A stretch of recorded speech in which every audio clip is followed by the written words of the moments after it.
ada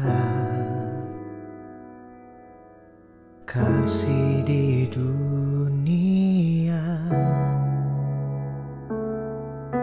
sanggup menerima diriku apa adanya, selain kasih-Mu, Yesus.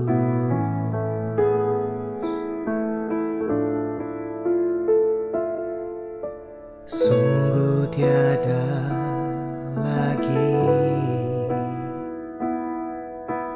kasih seperti ini, sanggup mengubahkan hidupku menjadi baru, selain kasih-Mu, Yesus.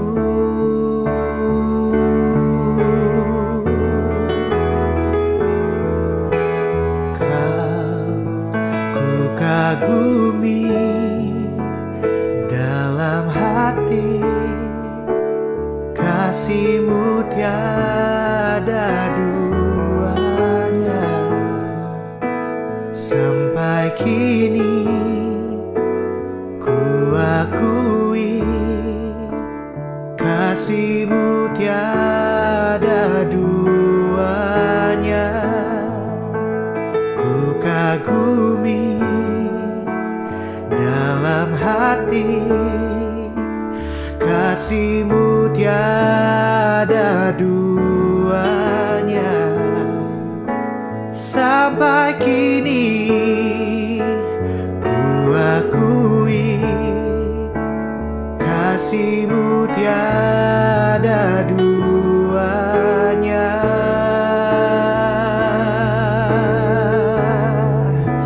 Tiada duanya, kasih-Mu Tuhan.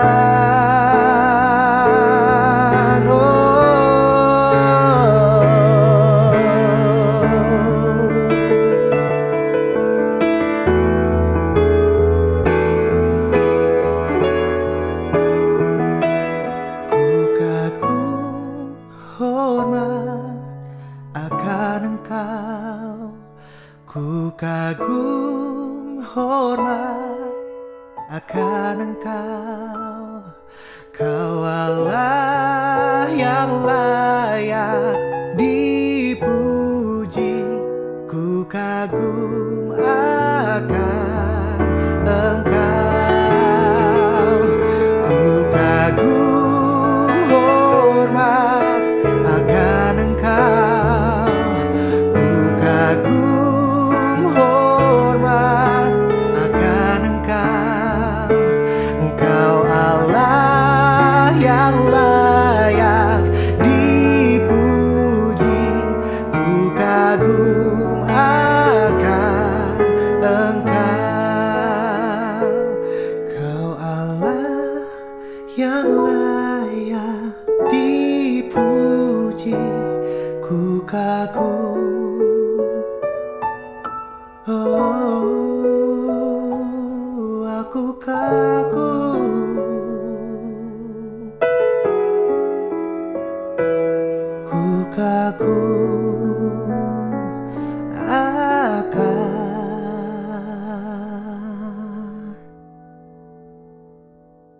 Engkau.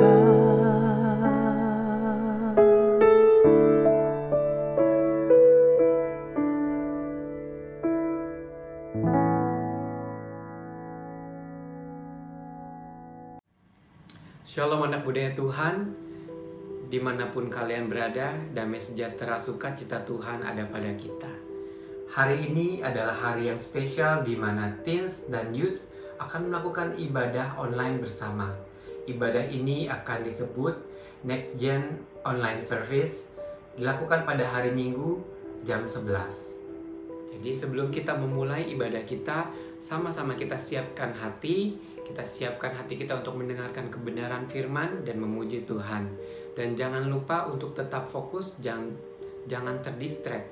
Ya, 2-3 orang hadir di dalam nama Tuhan, beribadah kepada Tuhan, Tuhan hadir, dan saya yakin dan percaya Tuhan memberkati kita semua. Shalom teman-teman, apa kabarnya? Kita boleh bersama-sama beribadah lagi lewat ibadah streaming. Hari ini kita boleh mengucap syukur Tuhan tetap menyertai kita di masa-masa yang sulit hari-hari ini. Yuk sama-sama kita datang, sama-sama kita menyembah Tuhan di tempat kita masing-masing. Haleluya. Kami ucap syukur Tuhan buat kasih setiamu Tuhan, untuk segala kebaikan-Mu Tuhan dalam kehidupan kami Tuhan. Kami bersyukur ya Bapa. Haleluya Tuhan.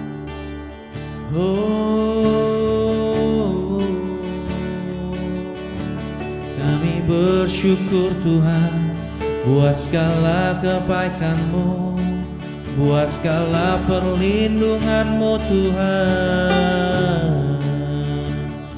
Kami bersyukur.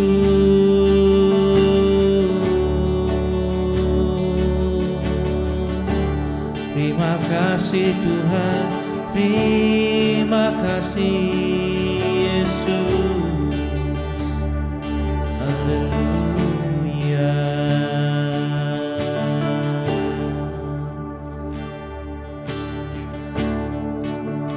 Dekat padamu itu rinduku. Setiap kataku Tuhan, setiap kataku Kau pun menunggu.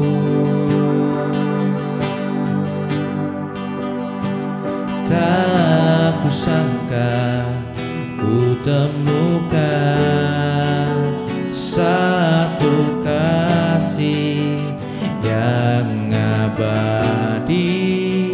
Kini ku datang dan ku bawa hidupku,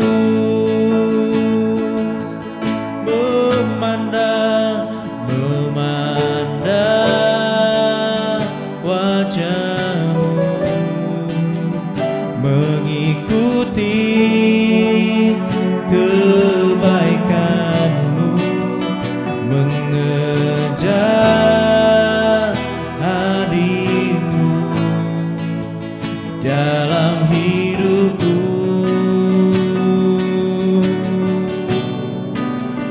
membawa sembahku,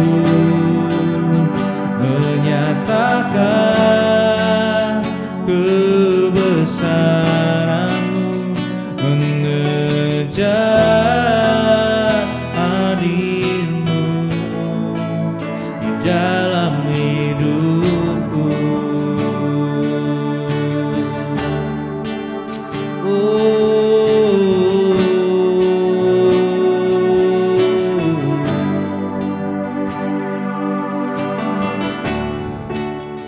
Dekat padamu itu rinduku.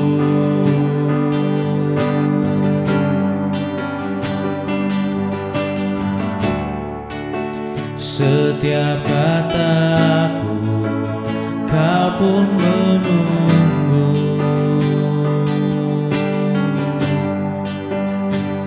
Tak kusangka ku temukan satu kasih yang abadi. Kini ku datang dan ku bawa hidupku,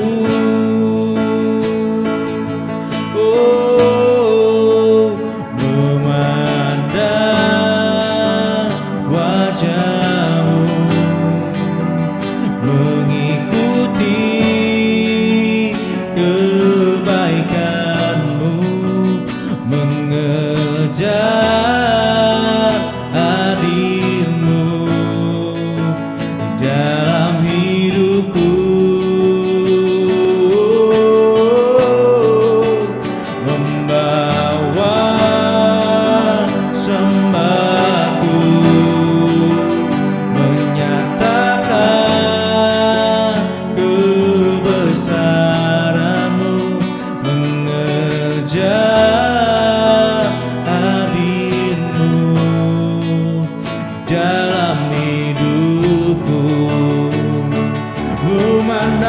wajahmu, memandang wajahmu, mengikuti kebaikanmu, mengejar hadirmu dalam hidupku. Oh, membawa sembahku, menyatakan kebesaranmu, mengejar hadirmu dalam hidupku, memandang wajahmu, memandang wajahmu, oh, mengikuti kebaikanmu, mengejar hadirmu dalam hidupku, membawa sembahku, oh sembahku, menyatakan kebesaranmu, mengejar hadirmu di dalam hidupku. Oh, mengejar hadirmu Tuhan di dalam hidup kami. Bapa, Kau yang kami rindukan di dalam hidup kami. Oh Yesus, kami menyembah-Mu Tuhan, kami meninggikan-Mu di tempat ini. Oh, kami menyembah-Mu Tuhan di dalam hidup kami.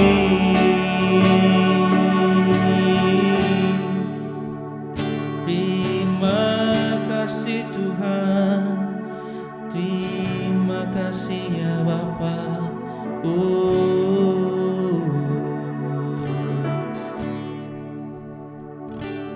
Ku sembah Kau Allahku, Bapa dan sahabatku, Kau yang pedulikan seluruh hidupku.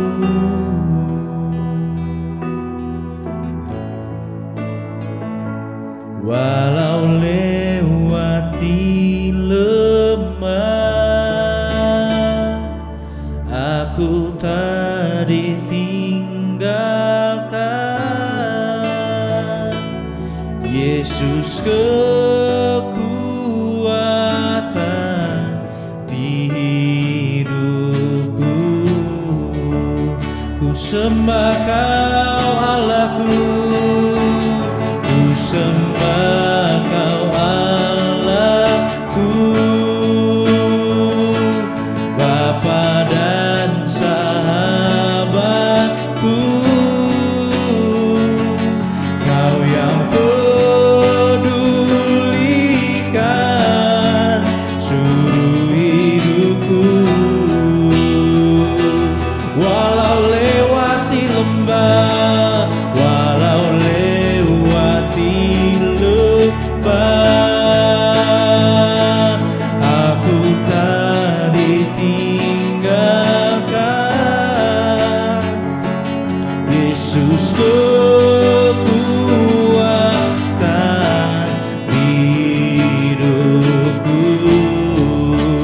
Ku sembah Kau Allahku, sembah Kau Allahku, Bapa dan sahabat.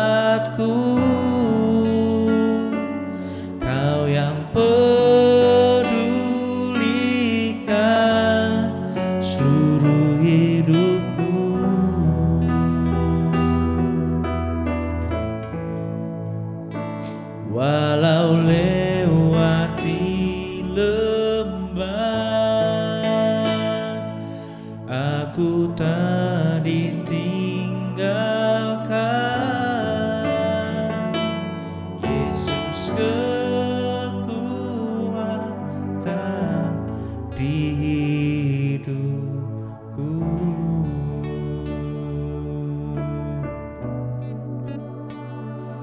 Yesus kekuatan di hidupku.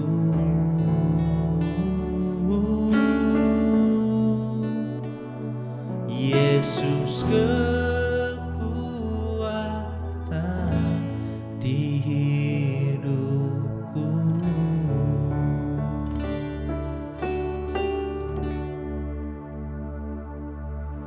Oke, anak-anak muda yang Tuhan kasihi, dari Jemaat GBI Petamburan, di ibadah Youth hari ini kita akan belajar bersama berkaitan dengan kitab Wahyu. Dan pembelajaran hari ini, khotbah hari ini fokus kita akan belajar kepada jemaat yang ada di Efesus. Kitab Wahyu pasal yang kedua, ayat yang pertama sampai ayat yang ketujuh yang mendasari pertemuan kita hari ini. Demikian firman Tuhan kepada jemaat di Efesus. Tuliskanlah kepada malaikat jemaat di Efesus, inilah firman dari Dia, dari Yesus, yang memegang ketujuh bintang itu di tangan kanannya dan berjalan di antara ketujuh kaki dian emas itu. Aku tahu segala pekerjaanmu, baik jerih payahmu maupun ketekunanmu. Aku tahu bahwa engkau tidak dapat sabar terhadap orang-orang jahat, bahwa engkau telah mencobai mereka dan menyebut dirinya rasul, tetapi yang sebenarnya tidak demikian, bahwa engkau telah mendapati mereka adalah pendusta. Dan engkau tetap sabar dan menderita oleh karena namaku, dan engkau tidak mengenal lelah. Namun demikian aku mencela engkau karena engkau telah meninggalkan kasihmu yang semula.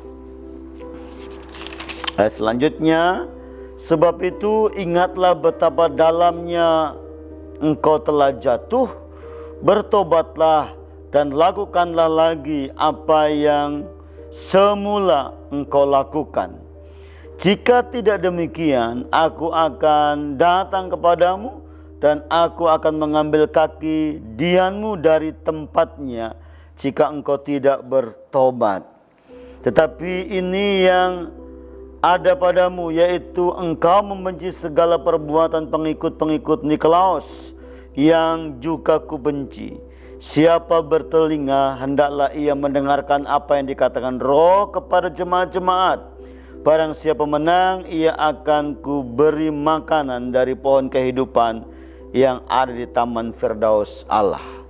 Alkitab berkata, siapa punya telinga, hendaklah dia mendengar apa yang dikatakan oleh Roh Kudus, yang dikatakan Kristus, yang adalah kepala gereja bagi jemaat Efesus, tentunya bagi kita hari ini.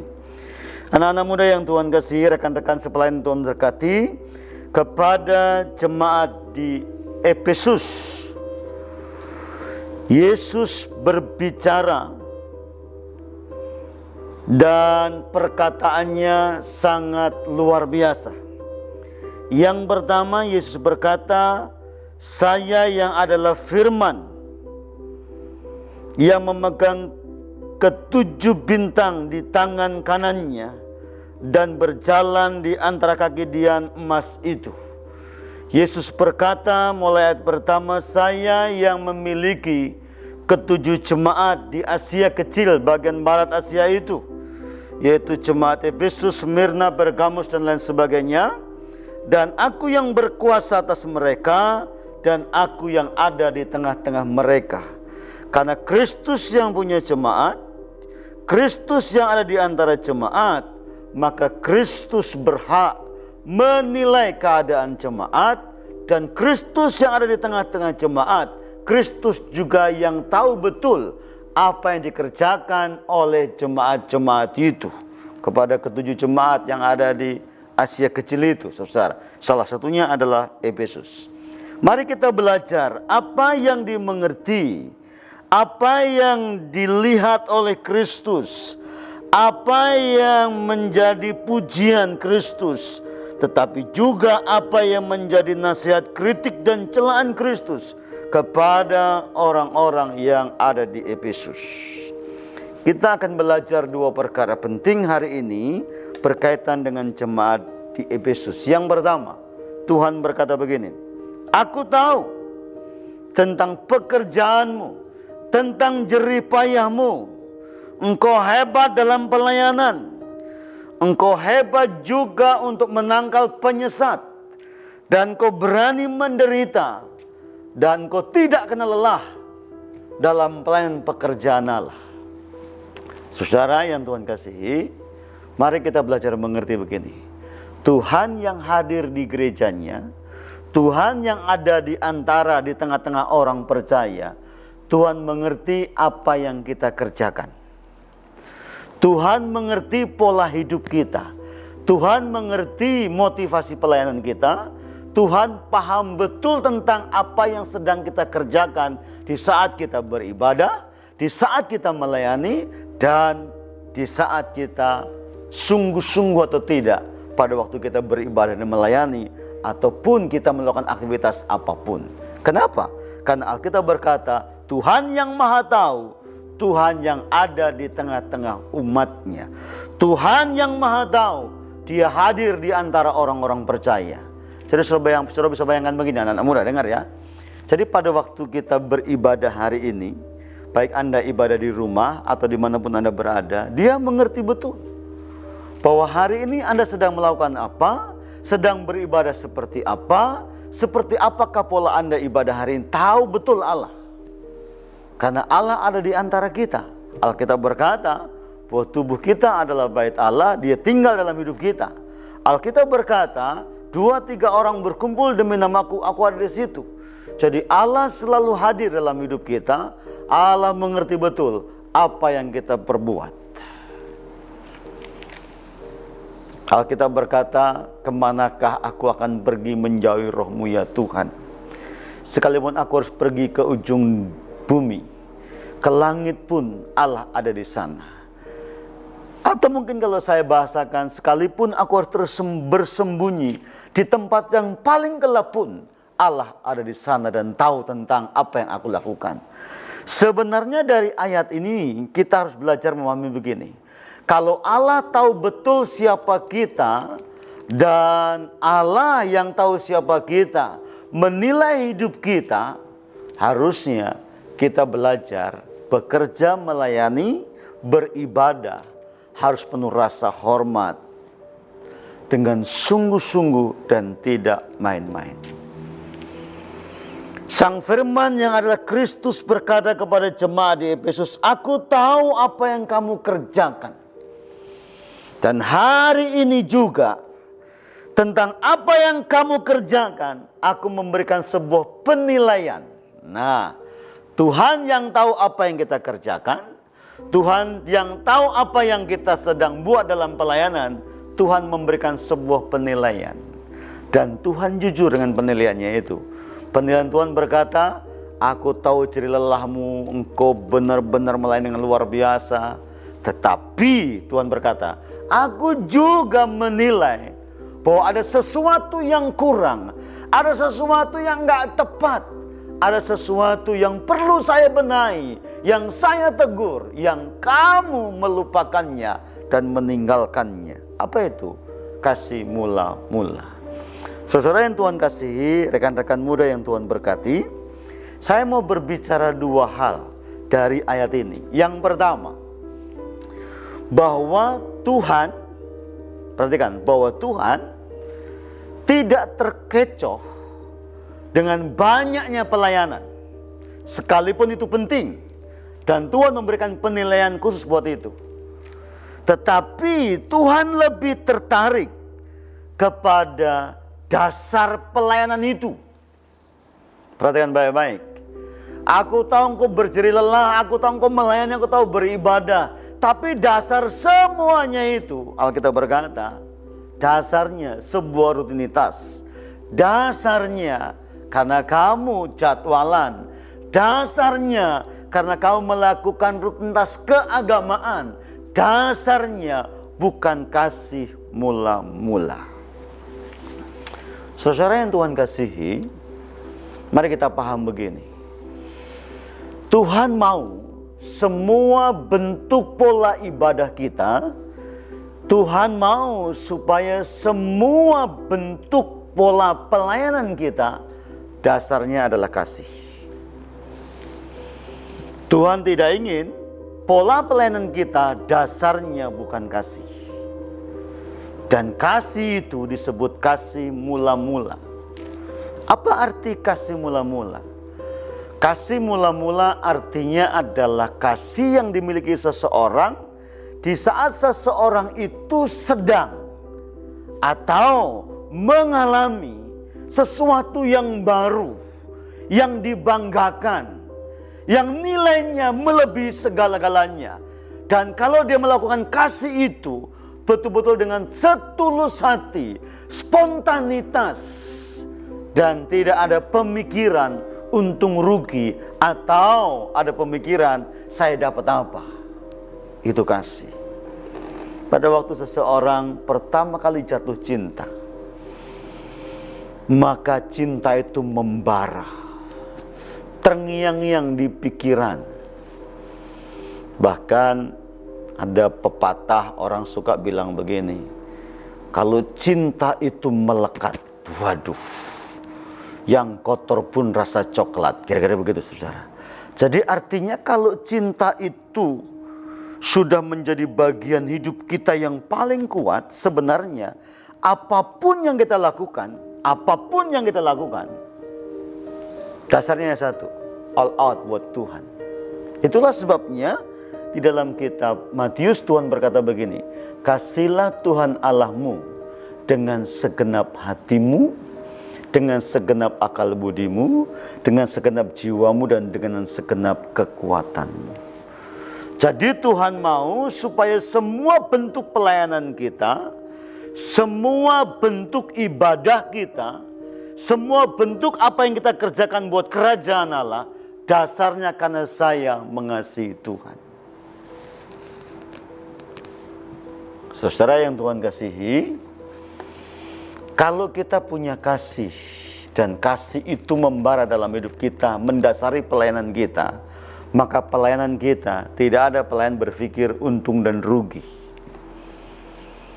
Kalau dasarnya kasih yang membara itu kita menjadi dasar kita beribadah kepada Allah, maka ibadah itu akan didasari kasih dan pola ibadah kita akan sungguh-sungguh untuk Tuhan. Orang yang punya kasih, yang punya cinta kepada Kristus, lihat ekspresi ibadahnya. Tidak perlu disuruh angkat tangan, karena kasih cinta yang membara itu bicara ekspresi hidup, bukan dibuat. Tetapi kalau orang punya cinta, spontanitas ekspresi itu akan menjadi nyata.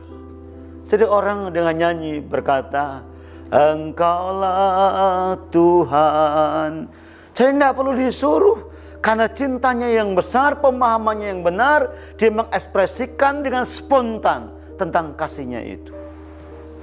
Kasih itu tidak pernah berkata, aduh kalau aku angkat tangan aku malu, kalau aku sungguh-sungguh nanti aku dibilang sok rohani. Tidak.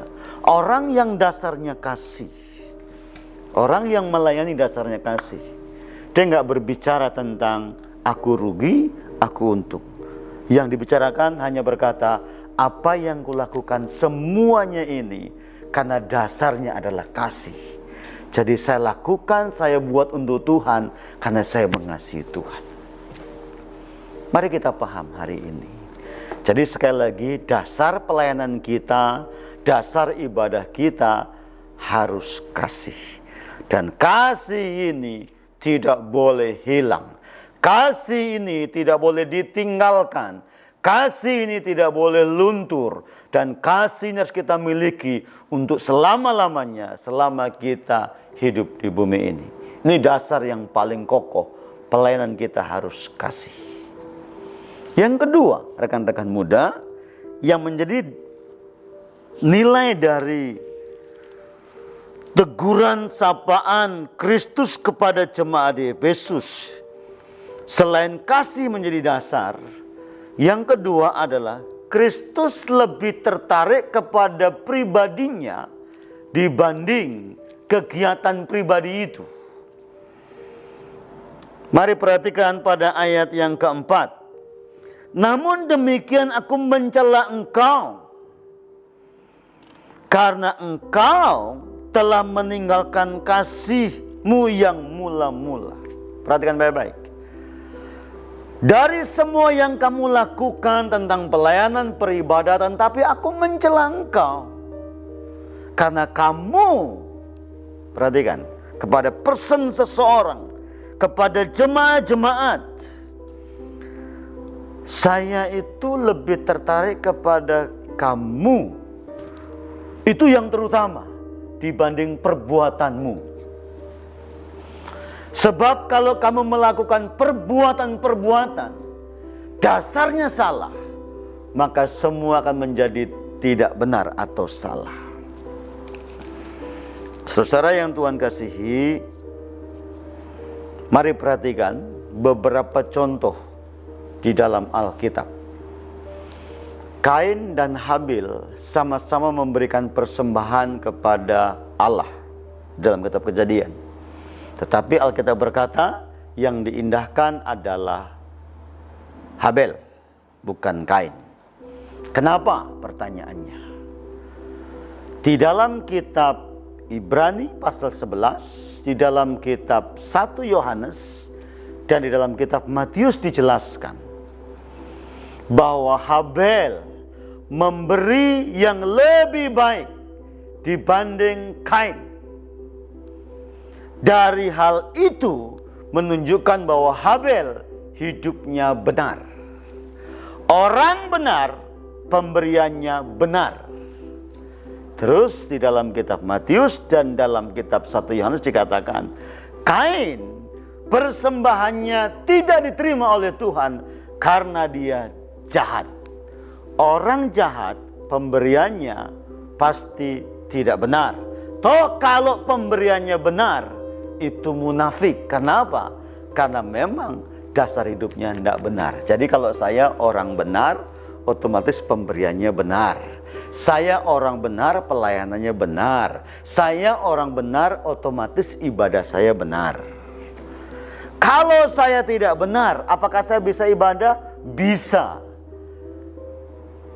Apakah saya orang tidak benar bisa memberi persembahan buat Tuhan, bisa dengan Tuhan? Bisa. Tapi munafik, karena dasarnya tidak benar. Kita berpura-pura benar di saat ibadah, berpura-pura benar di saat pelayanan. Makanya Tuhan berkata, Habel memberi lebih baik, menunjukkan bahwa hidupnya adalah benar. Maka Tuhan berkenan kepada persembahan Habel. Yang kedua, mari lihat contoh. Satu hari Amos menyinggung ibadah orang-orang Israel. Tuhan berbicara lewat Amos dan berkata, aku gak suka dengan gambusmu, aku gak suka dengan kecapimu, aku gak suka dengan perayaanmu, aku gak suka dengan kambing domba lembu tambunmu. Aku gak suka.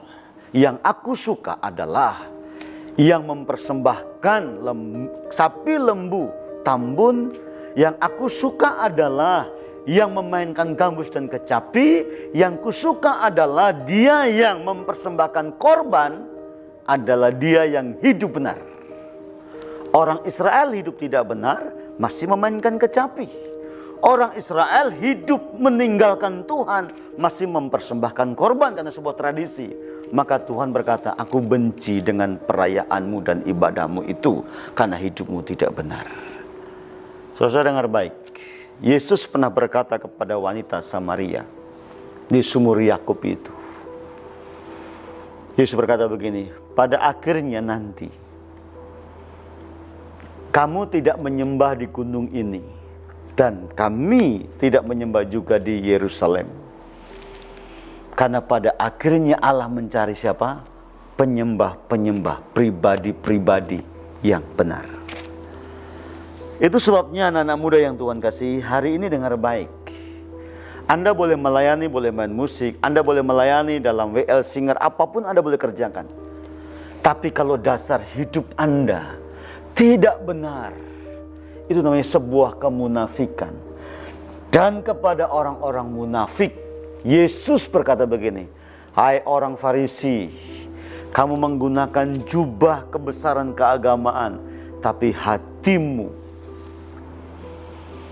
jiwamu, motivasimu salah, seperti kuburan saja.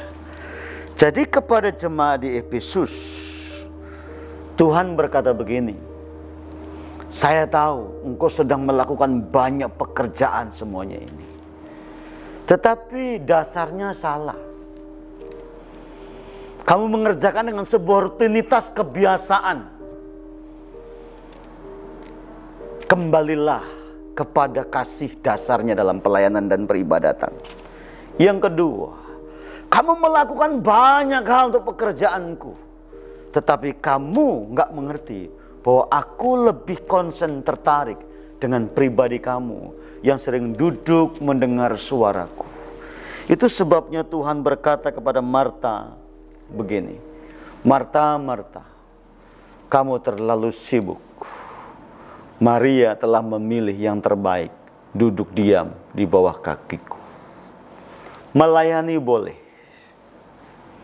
tetapi duduk di bawah kaki Tuhan, mempersiapkan sebuah pelayanan, itu lebih penting dibanding pelayanan itu sendiri.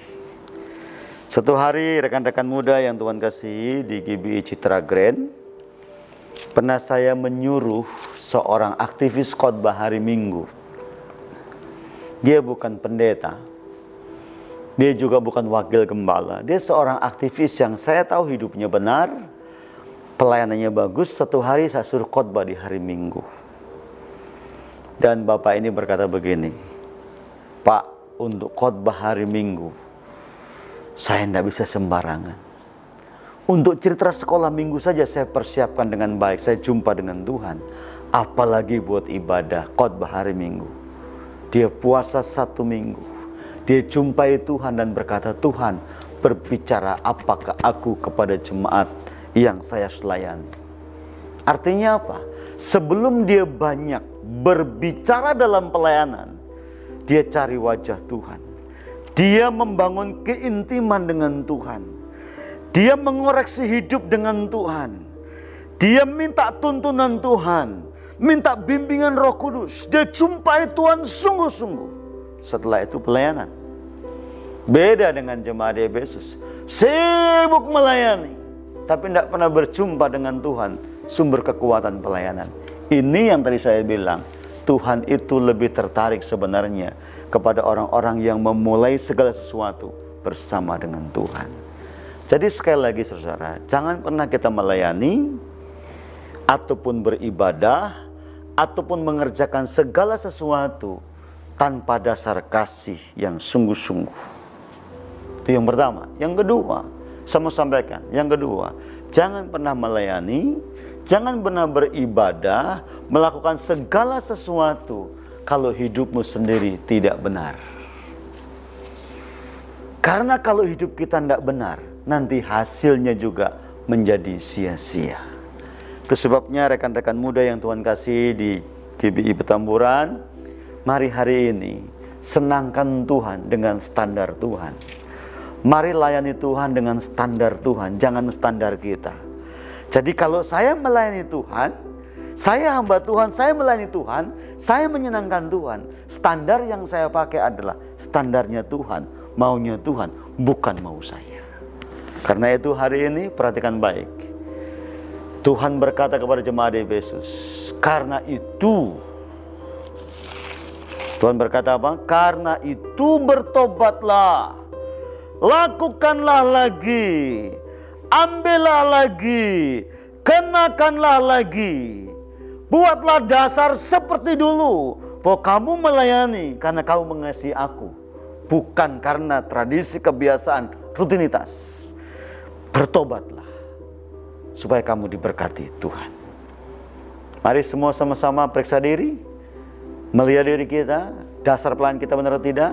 Dan kalau belum, mari kita sama-sama kembali mengambil lagi kasih mula-mula sebagai dasar pelayanan kita. Mengambil kembali waktu-waktu khusus berjumpa dengan Tuhan, supaya pelayanan kita diberkati oleh Bapa di surga.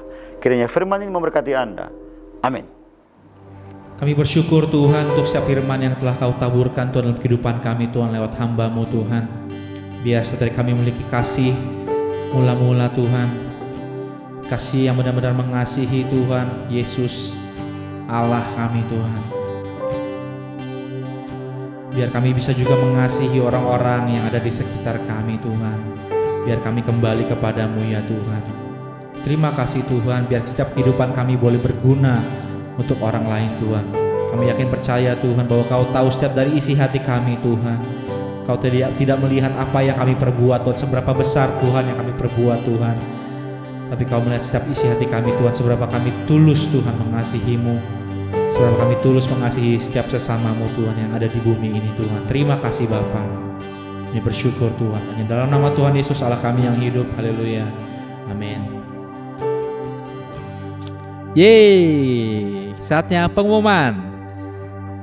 Terima kasih untuk Pendeta Naftali Untung untuk firman Tuhan pada hari ini. Kiranya Tuhan Yesus memberkati Pak Untung dan keluarga dan setiap pelayanannya. Dan kami mengucapkan terima kasih juga untuk para pelayan yang sudah melayani, yang sudah mempersiapkan ibadah pada hari ini. Selanjutnya kami mengundang jemaat Youth dan Teens untuk streaming lagi ibadah minggu depan di jam 11 di YouTube channel GBI Petamburan. Sekali lagi kami undang teman-teman Next Gen semuanya untuk boleh sama-sama menyaksikan kembali ibadah streaming Next Gen minggu depan. Lalu ada Exploring Our Bible yang diadakan pada hari Rabu dan Jumat jam 7 malam di IG Live Youth Arrow. Jadi teman-teman, kita akan mendalami firman Tuhan secara lebih dalam lagi setiap hari Rabu dan Jumat jam 7 malam di IG Live Youth Arrow. Selanjutnya kami ucapkan selamat ulang tahun buat teman-teman yang berulang tahun di minggu ini. Semoga Tuhan Yesus memberikan sukacita, memberikan kedamaian, penghiburan, memberikan semuanya lah berkat-berkat untuk teman-teman semua yang berulang tahun dalam minggu ini. Amin. Oke, demikian pengumuman untuk hari ini. Mari sama-sama kita boleh bangkit berdiri, kita boleh datang kepada Tuhan sekali lagi mengucap syukur untuk segala kebaikannya. Haleluya. Bapa, terima kasih. Bapa, terima kasih. Bapa di dalam surga, ku berterima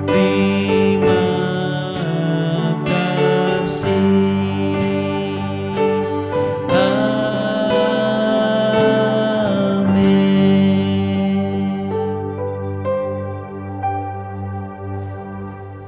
Mari kita berdoa. Tuhan Yesus, terima kasih buat ibadah hari ini. Terima kasih buat pimpinan, penyertaan-Mu atas kami. Kami mengucap syukur buat firman Tuhan yang sudah Tuhan sampaikan lewat hamba-Mu, Bapak Pendeta Naftali Untung. Terima kasih Tuhan bahwa Kau ajar kami bahwa apa yang kami lakukan, apa yang kami kerjakan, Tuhan mengetahui isi hati kami. Kiranya apa yang kami kerjakan sungguh-sungguh hanya untuk memuliakan nama Tuhan. Dijauhkan untuk kami mencuri kemuliaan nama Tuhan. Biar sebagai orang-orang muda-Mu Tuhan, kami belajar Tuhan untuk setia sampai garis akhir. Dan sungguh-sungguh kami memperhatikan hati kami, supaya hati kami selaras dengan hati-Mu ya Tuhan. Terima kasih Tuhan Yesus, kami mengucap syukur. Berkati Bapak Pendeta Naftali Untung bersama dengan istri dan keluarganya, pelayanannya Tuhan berkati. Terima kasih Tuhan, kami semua generasi muda-Mu yang sudah mendengar firman Tuhan hari ini. Biar kami sungguh-sungguh boleh melakukan dalam kehidupan kami hari-hari. Semakin hari semakin hidup kami berkenan di hadapan Tuhan. Sekarang angkatlah tangan-Mu dan bukalah hati-Mu untuk terima berkat daripada Tuhan. Turunlah kasih karunia-Allah Bapa, cinta kasih sayang putranya Tuhan kita Yesus Kristus, pertolongan penghibur Allah Roh Kudus menyertai hidup kita bersama hari ini sampai selama-lamanya. Yesus datang kali yang kedua. Yang percaya terima berkat Tuhan dan jadi berkat. Katakan bersama, amin.